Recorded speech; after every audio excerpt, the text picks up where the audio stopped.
Epi, warga Babakan Jeruk, Desa Singajaya, Kecamatan Cibalong, Kabupaten Tasikmalaya, Jawa Barat, tak kuasa menahan tangisnya. Ia adalah satu dari 22 warga yang harus mengungsi, lantaran rumah yang selama ini ditempati keluarganya retak parah akibat pergerakan tanah yang terjadi sejak sepekan lalu. Sepintas jika dilihat dari luar, rumah Evi ini baik-baik saja. Di halaman luar dan tampilan depannya terlihat tidak ada kerusakan berarti.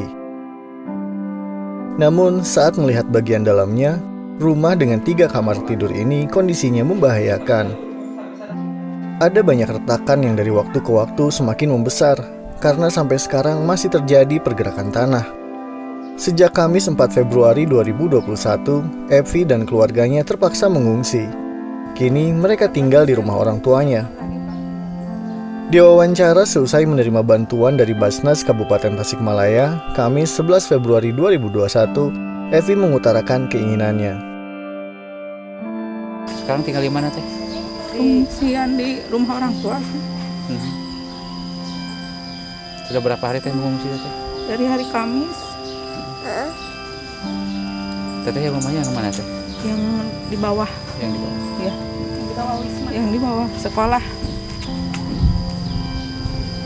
Itu sudah tidak mungkin ditempati lagi. Sudah tidak layak ditempati. Saya mau dibantu, mau punya rumah lagi, Pak. Saya mah itu aja. Teteh Punya berapa, Teh? 2. Berapa tahun usia?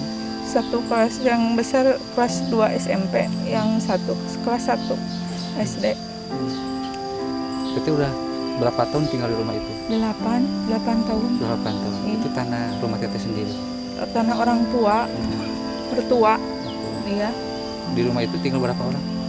5 adik, suami, anak 2. Selain rumah Evi ini, masih ada rumah lain lagi yang terpaksa ditinggalkan penghuninya karena tidak mungkin untuk ditempati. Dari waktu ke waktu, retaknya semakin membesar dan mengancam keselamatan jiwa.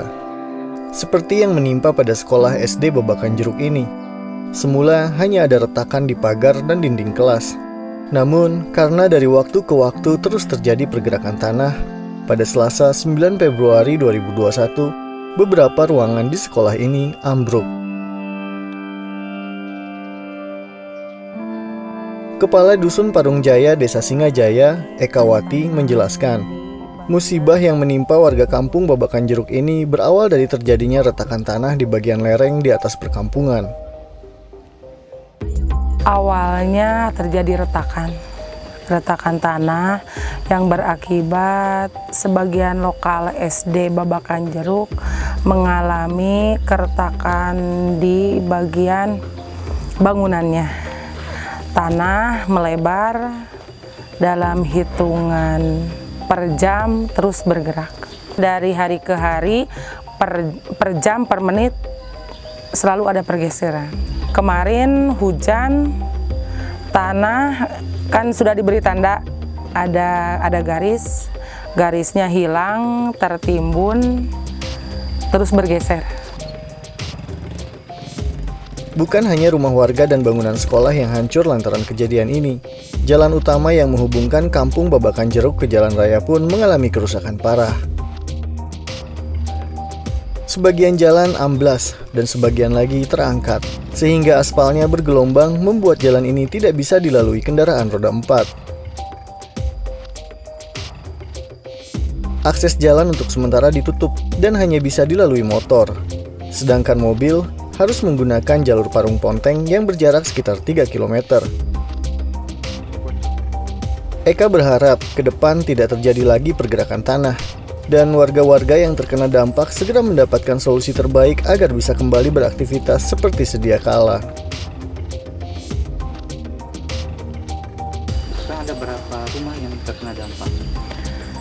Sebetulnya yang terdampak 7 rumah, tapi potensi retakan kan masih ada. 7 rumah, 7 kakak, 22 orang. 22 orang. Sekarang mereka di mana? Iya, sekarang? Mereka mengungsi ke tempat yang lebih aman, di saudaranya, ada di orang tuanya. Jadi belum punya tempat sendiri. Belum. Sudah ada rencana untuk mereka seperti apa Bu ke depan? Rencana ke depan belum ada, katanya untuk sementara menyelamatkan diri terlebih dahulu. Soalnya sebagian warga tidak punya lahan lagi. Gitu. Jadi untuk sementara tinggal di rumah orang tua sama di sanak familinya, di saudaranya. Sudah bicara dengan pemerintah kabupaten bagaimana solusi untuk mereka? Sudah, dinas desa, dinas terkait, baik dinsos, baik dinas baik yang lainnya dari kecamatan, dari BPBD sudah berkoordinasi. Namun belum bisa memastikan apa yang akan dilakukan. Mungkin dinas terkait masih berkoordinasi tentang bagaimana untuk kedepannya supaya hal ini bisa teratasi.